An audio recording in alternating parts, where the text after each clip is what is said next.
سبحان اللہ کہہ سکتے ہو تو کہہ دیجئے ذرا.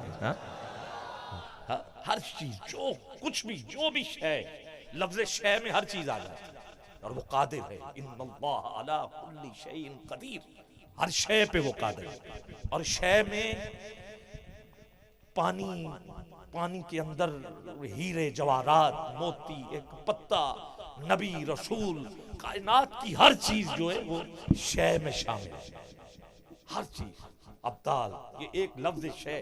جیسے ایک اکنامکس کا لفظ ہے نا، معاشیات کا، سیاسیات کا، فرد، اور فرد سے جمع افراد، اور افراد میں بچے بھی آ جاتے ہیں، بڑے بھی آ جاتے ہیں، بوڑھے بھی آ جاتے ہیں، عورتیں بھی آ جاتی ہیں، جوان بھی آ جاتے ہیں ایک لفظ افراد میں.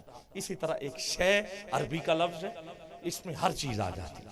ہر چیز اللہ کی مخلوق ہے، مگر قرآن یہ اللہ کا کلام ہے. ٹھیک ہے، اللہ کا کلام. تو اللہ اس کلام میں حکم دیتا ہے، مفہوم کہ جب پڑھا جائے لازم ہے کہ ادب و احترام کے ساتھ سماعت کرو تاکہ تم پہ رحم کیا جائے.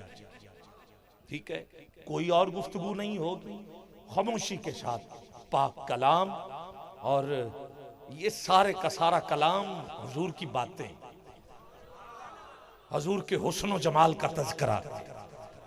تو اب آپ خود اندازہ لگا لیں. اور یہ حضور کا جو معجزہ ہے نا، پہلے نمبر پہ معجزہ وہ قرآن ہے. یہ حضور کا معجزہ ہے اور حضور کی باتیں ہیں. حضور اللہ قسم اٹھا کے اپنے محبوب کا ذکر کر رہا. کبھی والضحیٰ کہہ کے، واو پہلے آگی نا، قسم کا معنی. کبھی واللیل کہہ کے، کبھی والتین کہہ کے، کبھی والفجر کہہ کے. مجھے اس وقت کی قسم جب میرا محبوب دنیا میں آیا تھا. والعصر، مجھے تیرے زمانے کی قسم، تیرے چلنے کی قسم، اٹھنے کی قسم، بیٹھنے کی قسم، تیرے والد کی قسم، یہاں تک نہیں گھوڑوں کے دوڑنے کی قسم، ان کے پاؤں سے جب چنگاری نکلے مجھے اس چنگاری کی قسم، دھوڑ اٹھے اس دھوڑ کی قسم. ہاں پوچھا مالک کیوں؟ گھوڑوں کی قسمیں. کہا بات گھوڑوں کی نہیں ہے. کہا اب آپ کہیں گے ہر بات قرآن میں حضور کی ہے، کسی بھی طرح دیکھو بات حضور کی ہوگی. کہا گھوڑوں کی قسم، یہاں حضور کہاں؟ چنگاری کی قسم، دھوڑ کی قسم. کہا دھوڑ کی نسبت گھوڑے کے سم کے ساتھ ہے، سم کی نسبت اس کے قدم کے ساتھ ہے، قدم کی نسبت اس کے سینے کے ساتھ ہے، سینے میں آواز کی قسم تھی، اور سینے کی نسبت جسم کے ساتھ ہے. اور تجھے پتہ نہیں گھوڑوں کی جسم کے اوپر کوئی ابو بکر بیٹھا ہوا ہے، کوئی عمر فاروق بیٹھا ہوا ہے، کوئی عثمان غنی بیٹھا ہوا ہے.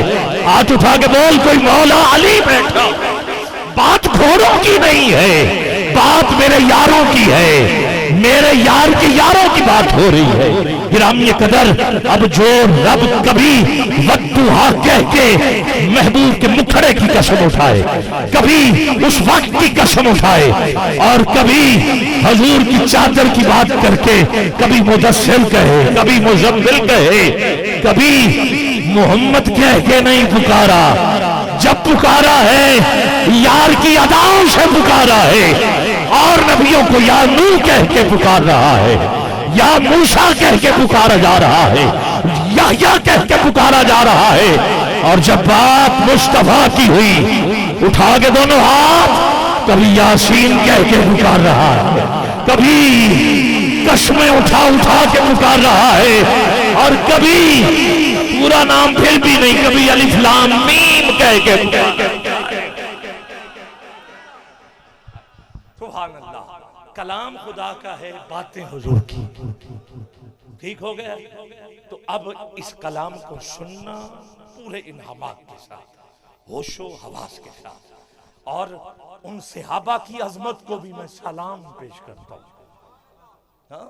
ان صحابہ کو بھی میں سلام پیش کرتا ہوں جنہوں نے اس کو اکٹھا کیا، آیات کو جمع کیا، اور قرآن بسم اللہ سے لے کے والناس کی سین تک ہمارے تک پہنچایا. سلام ابو بکر سے لے کے مولا علی تک. اور اس صحابی کو 2 دفعہ سنا جس کے نکاح میں حضور کی 2 بیٹیاں آئی ہیں، حضرت عثمان غنی، جنہوں نے جمع کر کے ہم تک پہنچایا. اور ان چاروں کی خلافت سے یہ بات نظر آ رہی ہے کہ ڈیوٹی مالک نے ایسی لگائی. اس سے پہلے تورات نہیں رہی، زبور نہیں رہی، انجیل نہیں رہی، بدل دیتے تھے. مگر یہ چار ایسے ہیں نہ جھکنے والے اور نہ بکنے والے. اور قبلہ میرے اعلیٰ حضرت نے فرمایا نا یہاں پر کہ صدق و عدل و کرم و ہمت میں. یہ ایک شعر ہے، تاج سر بنتے ہیں سیاروں کے ریگزار، یہ سارا کلام ہے. ذرے جھڑ کے تیری پیزاروں کے تاج سر بنتے ہیں آؤ سرداروں کے. اسی پر آپ نے یہ کلام کے اندر شعر کے 4 مصرے بلکہ ایک شعر پڑھ رہا ہوں. کہا صدق و عدل و کرم و ہمت میں صدق حضرت ابو بکر صدیق، عدل حضرت عمر فاروق، کرم حضرت عثمان غنی. اب دونوں ہاتھ اٹھا کے ہمت مولا علی. اعلیٰ حضرت آپ فرماتے صدق و عدل و کرم و ہمت میں 400 شورے ہیں ان چاروں کے.